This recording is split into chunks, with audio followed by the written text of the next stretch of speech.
Hi everyone, it's Evelyn, and this week we're going to do a garden tour. But first, say hello to Esri. Hi Esri.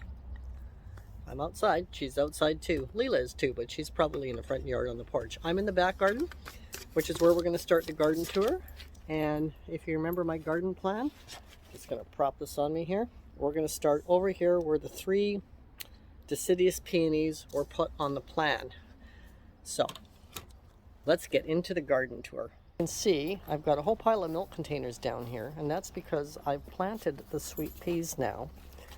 And what I do when I plant the sweet peas, I planted them last Sunday, and there was a possibility of snow. So all my sweet peas are underneath the containers. Here, I'll pull the one off on the end because it's easier to see it from the front. So there you can see them there.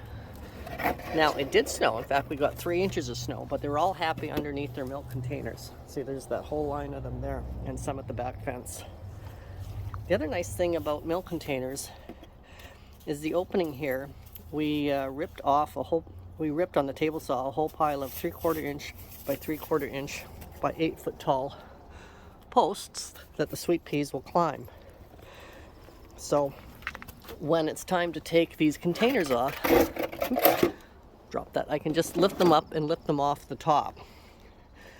Now, as you recall in my seed starting, I had 4 types of sweet peas. So how I designate them, they were in the plant tray, block red, block red. So I don't have any block flagging tape or red. So I went blue, pink, blue, and then over here against the fence, pink, and then yellow. And yellow are the sweet pea seeds that I collected myself. So that's how I designate the change of type of sweet pea, and I can just look on my chart to see what's what. Now you can see I have not that many of the first blue ones, which was probably the early sweet peas. A lot more of the pink, and then quite a bit more of the blue, and then only one of the final pink, which I think is the mammoth ones. I'm not sure. Can't remember. I'd have to look that up. The other thing is I had originally designed this bed with 3 deciduous peonies in it, but I actually had 6 in the garden, and 3 were in a shady area. So what I've done is wherever you see these tomato rings, that's the peonies. You can see of the deciduous peonies, you can see little red buds coming up, plus a blue ball that Esri put there because she wants me to throw it. And I've put them in a U shape, 2 at the front, 2 in the middle, and 2 at the back. And then in between here, the back half will be stalks, and the front half will be my nigella. You'll see here I have a garbage can, and this is the final garbage can of the soil that I have been conditioning all winter for the seed room. So it's good garden soil that I put in here in the early fall. The soil has the right amount of moisture on it. As you can see, it holds together when you squish it, but it falls apart really easily. Oh, I got a dirty hand. And it will stay here till I'm ready for that garbage can. I just brought in the 3rd garbage. There was 4. I just brought the 3rd one into the garbage can last Sunday as well. So that's this bed. You'll notice against the fence the sweet peas are in the smaller milk jugs, and that's only because there isn't enough room to get a larger milk jug around the sweet peas without banging into the fence. I do have some sweet peas just along my metal grating here, and they actually survived the snow, no problem. But they weren't actually in snow, even though there was 3 or 4 inches of snow, because of the direction of it. It was protected by the fence. This next bed is where all my lettuce is going to go at some point. Esri, back. But I'm currently composting it with kitchen waste and yard debris. And I keep pieces of lattice work on there just to keep the dogs out. That's all that they need. So I'm just going to move my way down the side of the bed and over to the other side. The large tomato rings are what I put on my Ito peonies, which again are full of big buds. in front of the bed, just outside the edge of it, is kale that I planted last fall, which is just starting to grow up bigger. Oh, I forgot to mention over here, in this first bed over here, in the fall, I trimmed a lot of my lavenders and I just stuck them in the ground. But if I dig one up, now you'll see it's got a nice little root ball on it. So that's an easy way to root lavender. Let's just put it in the fall, in the ground in the winter, just cut it and stick it in. And the moisture in the winter, the rains and the snow, will take care of keeping it watered and it will root. You can see there's still some snow in the garden. So I have mentioned in a previous video that I wasn't going to grow anemones again, but I left them in the ground to see if they would come out. And sure enough, I've got anemones growing. This one's the one I'm most excited about. Well, it's the only one I'm excited about, because I bought a blue anemone at the garden center. It's the only blue one I have, and it's coming up really in a nice big clump, so that excites me. So this anemones will share the lettuce bed. At the front of the bed there'll be 2 tomatoes. I don't have the rings for them because the snow is just starting to recede from that spot. The middle of the 5 beds has my ranunculus planted in it, as well as 2 Ito peonies. There's the one, you can see the buds. There's the other, you can see all the buds. And here's all the ranunculus. They look really good. Now, what I did, they got planted as well on the day of the snow. And all these milk cartons that you can see lined up here, they were on top of all of the ranunculus, which are planted 6 inches apart, so it was really easy to do. I'll put a picture in here right now to show you what it looked like with all the snow on top. I was a little worried about damage from the snow, but only one of these looks like it got a little bit of cold damage. It's a little bit dark and purple, but it's got some new growth coming out, so that's okay. This side of the ranunculus bed, its milk cartons are all in these posts. This particular bed, which is second from the driveway, will have my snapdragons in it at some point. The first bed will have my bachelor buttons. Again, all the red rings have the Ito peonies in it. This first bed is lined with garlic, which is all coming up nicely. The long lengths are all lined with garlic. This I did just to remind myself that, because I saw it on somebody's video, that if you put 3 sticks together and just put a clay pot on top, it'll hold them together. I like that idea, so I'm keeping it as a reminder. So at the front of this bed, there'll be 2 tomatoes. The bachelor buttons bed with the garlic. At the front of my snapdragon bed, there'll be 2 tomatoes. And at the front of my ranunculus bed, there'll be 2 tomatoes, because there'll be space for them, because the other 10 that I'm growing can easily fit in the gaps there. The lettuce bed was going to have 2 tomatoes. Like I said, I haven't got the rings in here.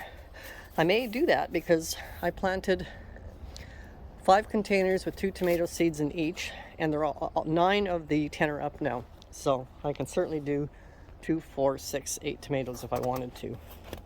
Now, if I swing around here and you look at the side of our garage here, that's going to be a thin planting of sunflowers all along there.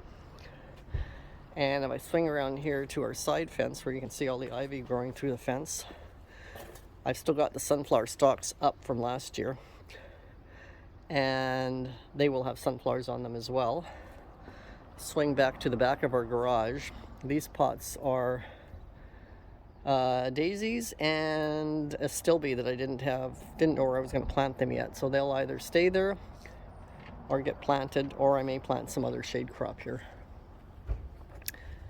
Anyway, so at the back of the bed, along the fence, this is where I have most of my stilby.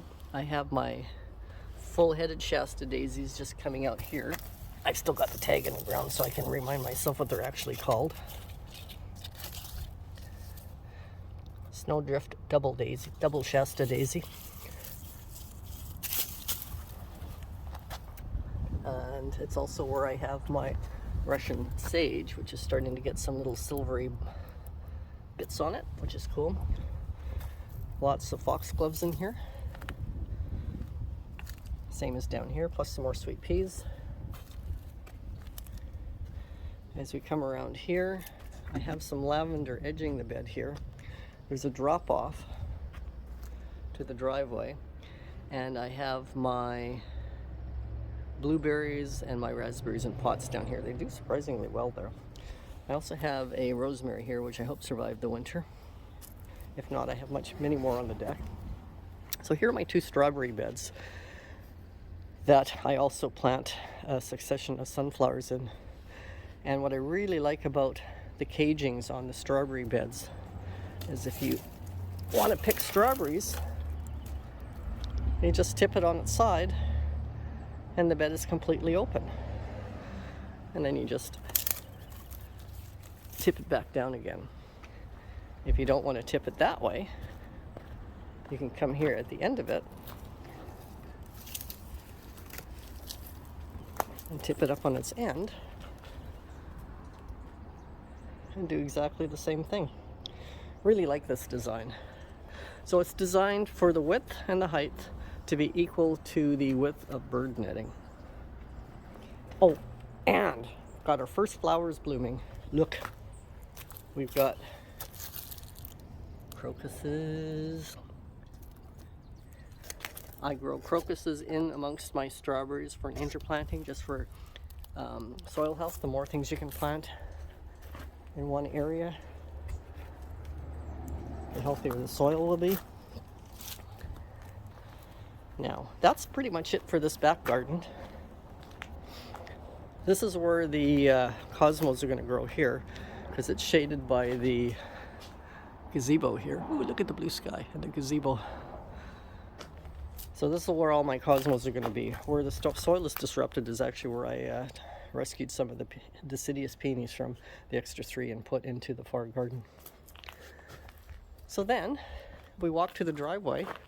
You'll remember seeing where I had inside the garage my sweet peas and my ranunculus hardening off before I planted them.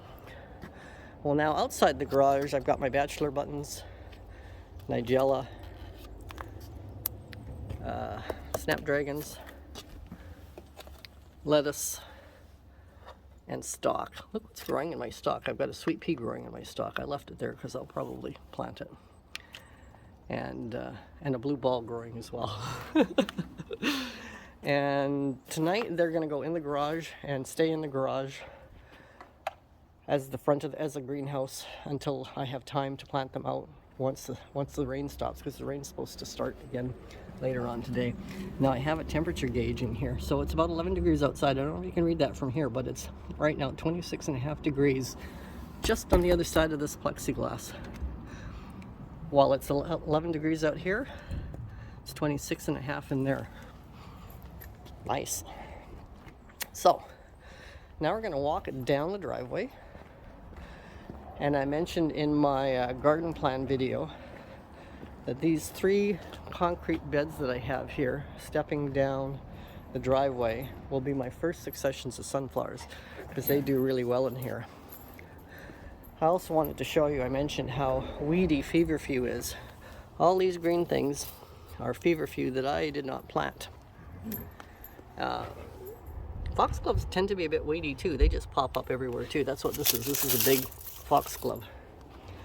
Now I leave them growing for the winter, because the soil is much healthier when it has things growing in it. Look, there's 2 dogs playing. Let's walk up and say,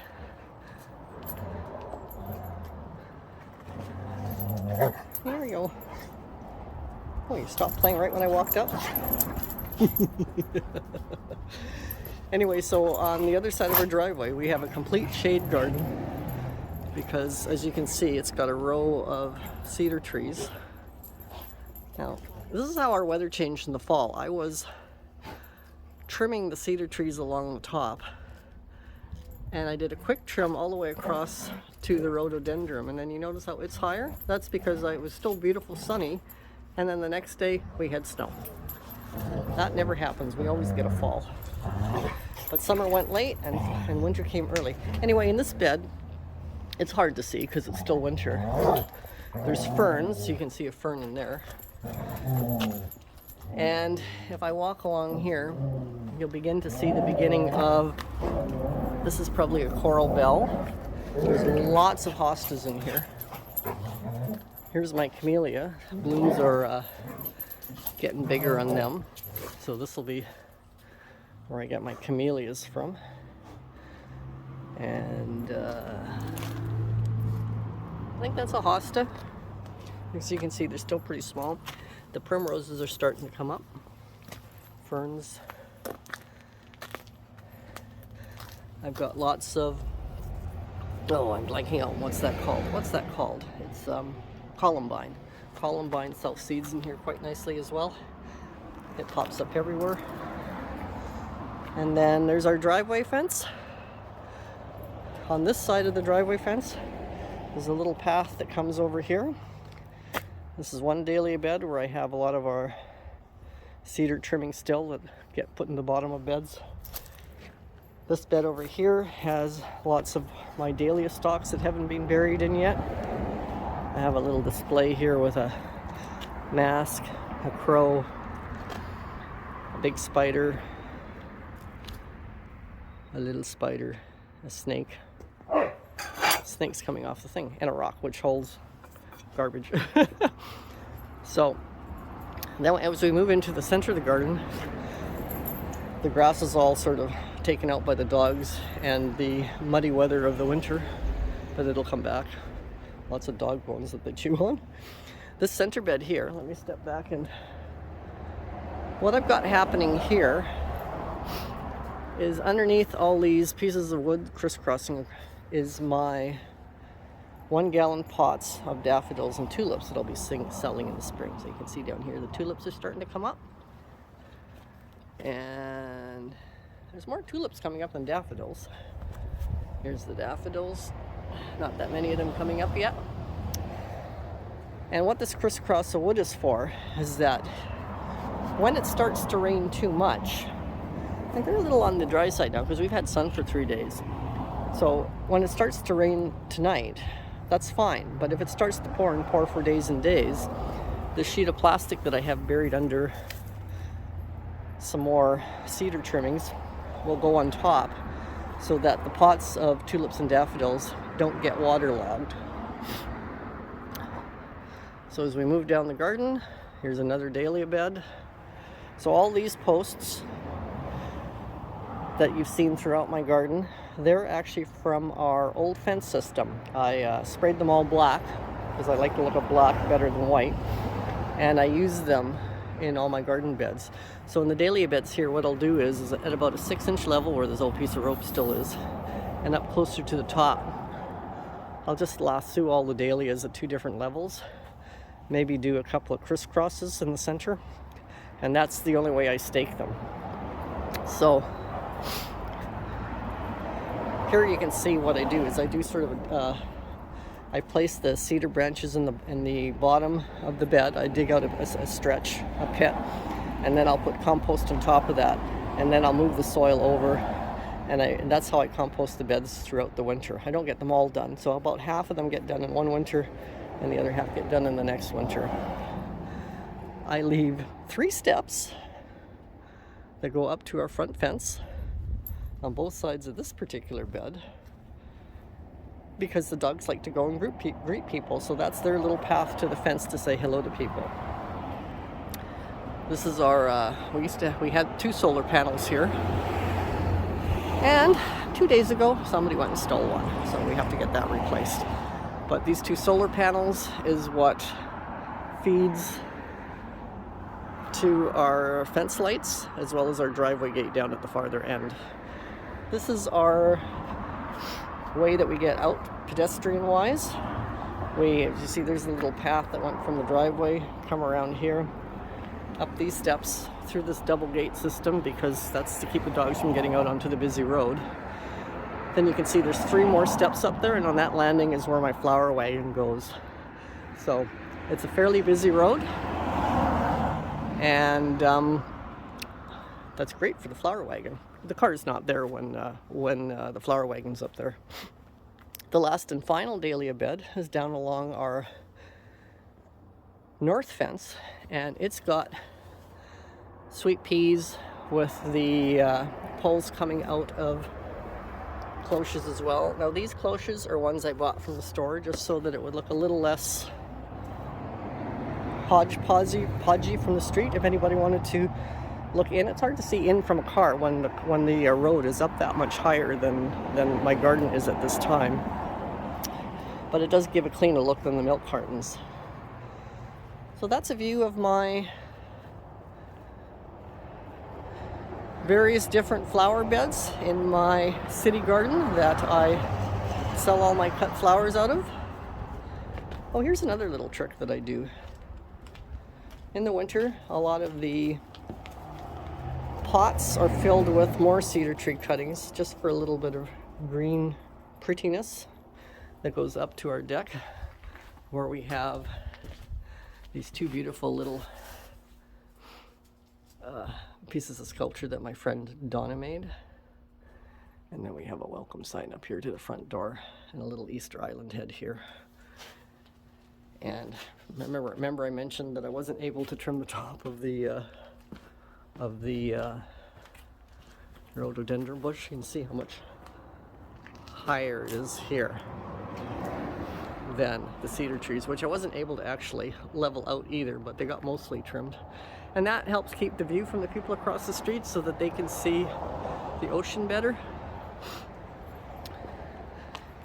Anyway, I hope you liked the tour.